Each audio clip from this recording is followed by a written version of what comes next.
নমস্কার, সময় কলকাতায় স্বাগত। টলি হলি বলি নিয়ে সঙ্গে রয়েছে আমি গোপা। প্রথমেই গুরুত্বপূর্ণ খবরের দিকে নজর রাখবো। বিশ্ব মঞ্চে পৌঁছতে পারলো না ভারতের গায়ের বধূদের কথা।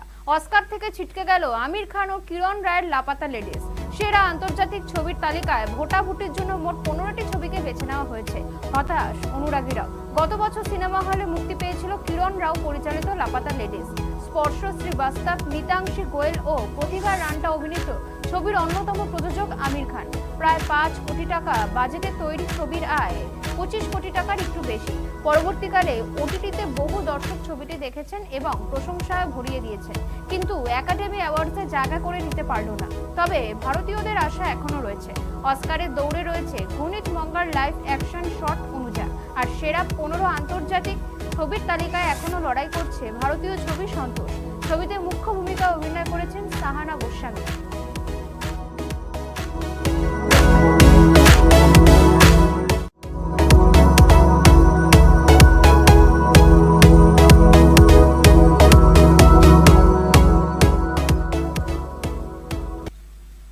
বক্স অফিসে ঝড় তুলেছে পুষ্পা 2। রোজই বাড়ছে তার আয়ের অঙ্ক। আল্লু অর্জুনের কপালে চিন্তার ভাঁজ। ছবির সাফল্যের আনন্দই করতে পারছেন না তিনি। সুপ্রিম কোর্টে যাওয়ার পালা। কেন বলছে কথা? বলছি তার কারণ পুষ্পা 2 ছবির প্রিমিয়ারে এক মহিলা অনুরাগের পদপৃষ্ট হওয়ার ঘটনায় সম্প্রতি এক রাত জেল খাটতে হয়েছে আল্লু অর্জুনকে। অন্তর্বর্তী জামিন পেয়েছেন দক্ষিণী সুপারস্টার। সূত্রের খবর, এই জামিনেও স্বস্তি পাচ্ছেন না তিনি। মহিলা অনুরাগের মৃত্যুর ঘটনায় পুষ্পার বিরুদ্ধে সুপ্রিম কোর্টে যাওয়ার সিদ্ধান্ত নিয়েছে তেলেঙ্গানা পুলিশ। প্রশাসনের দাবি, অঘটনের দায়ভার কোনোভাবেই এড়াতে পারবেন না আল্লু। সিনে পর্দায় পুলিশের হাতে পরাস্ত না হলে বাস্তবে শেষমেশ পুলিশের কাছেই ছুটতে হচ্ছে আল্লুকে। জেল থেকে বেরিয়ে আল্লু অর্জুন বলেছিলেন, দুঃখিত, শোকাহত, আইনকে সম্মান করি, তদন্তে সহযোগিতা করব।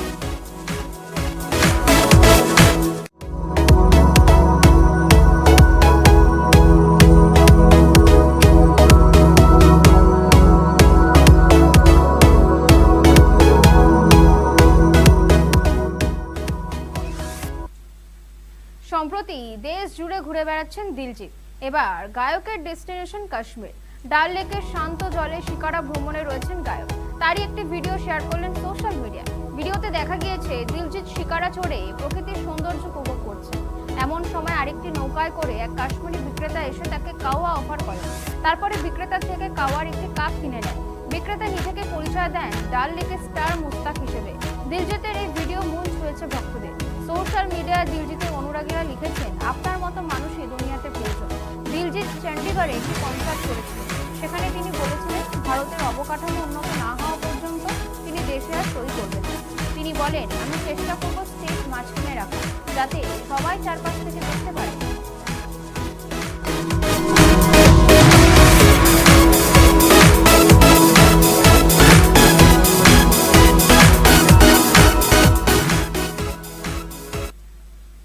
জরিমানার মুখে বলিউডের অন্যতম নামী শিল্পী বাদশা। গুরুগ্রাম ট্রাফিক পুলিশ তার নামে 15,000 টাকার চালান জরিমানা দেন। তিনি রাস্তায় ভুল দিকে গাড়ি চালাচ্ছিলেন। 15 ডিসেম্বর সোহানা রোডের একটি মলে পাঞ্জাবি গায়ক করণ আউজলার একটি কনসার্টে গিয়েছিলেন বাদশা। সেই সময় দুর্ঘটনা ঘটে বলে জানিয়েছে পুলিশ। মহেন্দ্রা থার গাড়িতে চেপে বসেন গায়ক। ট্রাফিক থাকায় বাদশার কনভয় থাকা এসইউভি রাস্তার ভুল দিকে ঢুকে যায়। সোশ্যাল মিডিয়ায় ভিডিও ভাইরাল হতেই ব্যবস্থা নেয় ট্রাফিক পুলিশ। র্যাপারকে 15,000 টাকা জরিমানা করা হয় সোমবার। ট্রাফিক ইন্সপেক্টর দেবেন্দর কুমার বলেন, চালান কাটা হয়েছে খারাপ গাড়ি চালানো, গাড়িতে জোরে গান চালানো এবং রাস্তার ভুল দিকে গাড়ি চালানোর জন্য ব্যবস্থা নেওয়া হয়েছে। তবে ট্রাফিক পুলিশের তরফে এও জানানো হয়েছে, বাদশা গাড়ি চালাচ্ছিলেন, তিনি শুধু গাড়িতে বসেই ছিলেন।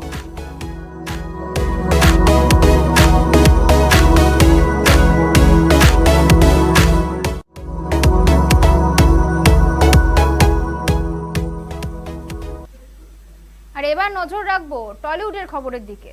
বড়দিনের আগে 4টে ছবি মুক্তি পাচ্ছে প্রেক্ষাগৃহে। তার মধ্যে খাদান আগামী শুক্রবার সিনেমা হলে মুক্তি পাচ্ছে ট্রেলার।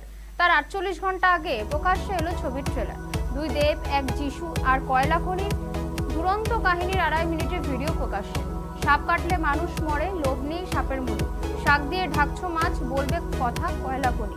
ক্যাপশনে একথা লিখে সোশ্যাল মিডিয়া ট্রেলারটি শেয়ার করেছেন দেব। ছবিতে দেবের ডাবল ধামাকা। বাবা ও ছেলের ভূমিকা দেখা যাবে সুপারস্টারকে। মোহনের ভূমিকায় যিশু সেনগুপ্ত। ফ্যামিলি নিয়ে ব্যস্ত আছি তো কি হয়েছে, অ্যাকশনটা ভুলে গেছি।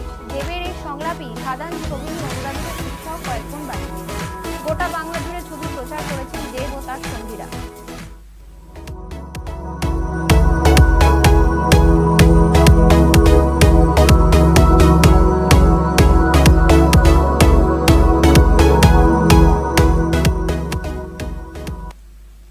একদিকে 22 গজের সম্রাট, আরেকদিকে সিনেমার নায়ক। 22 গজে দেখা গেল দুই তারকার, দুজন একসঙ্গে থাকা মানে উত্তেজনার পারত্তর তুঙ্গে।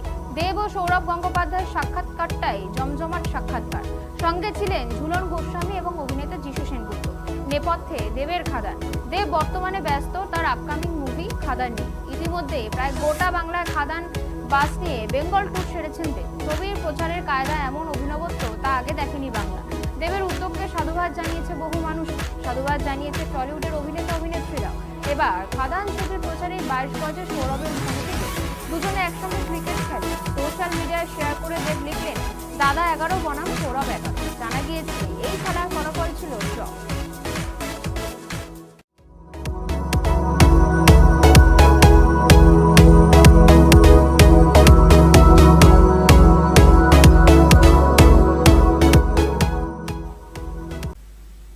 সত্তর দিনও প্রেক্ষাগৃহের বাইরে হাউসফুল বহুরূপী রমরমিয়ে চলছে ছবিটি।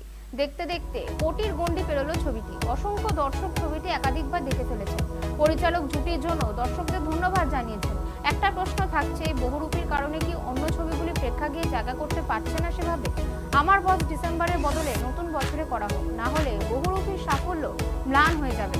তাহলে কি বহুরূপীর সাফল্য নন্দিতা শিবপ্রসাদকে চ্যালেঞ্জের মুখোমুখি দাঁড় করিয়ে দিল? শিবপ্রসাদ বিষয়টি একেবারেই অস্বীকার করেনি। তার বক্তব্য, অবশ্যই সেই জায়গা থেকে আমরা চাইছি বহুরূপী তার জায়গায় থাকুক। আমার বস নিজের মতো করে দর্শক মনে প্রতিষ্ঠা পাক। সেই জায়গা থেকে ছবি মুক্তি পিছিয়ে দেওয়া হলো, নইলে দুটো ছবির সঙ্গেই অন্যায় হতো।